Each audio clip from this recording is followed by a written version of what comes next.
ওর কোনো পানি খান তো পানি খাবার নাই। মমিন এ হচ্ছিল গুলাদিপাড়া বাসায়, এ হচ্ছে একটা 4 বছরের বাচ্চাকে ধর্ষণ করছে এবং বাচ্চাটা এখন বর্তমান মেডিকেলে আছে। এখন তাকে নেওয়া হবে রংপুর মেডিকেলে।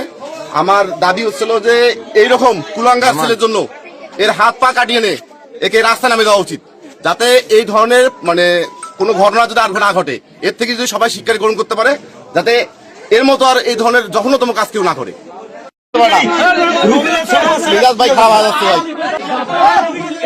4 বছরের শিশু হচ্ছে নির্যাতন করছে, শিশু নির্যাতন হয়ে মামলায় ফাঁসি দেবো। কিসের ফাঁসি দেয়?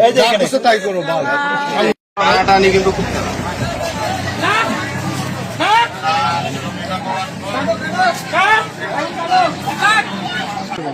আরে সেই শিশু নির্যাতন করছে এটি আর কিছু না।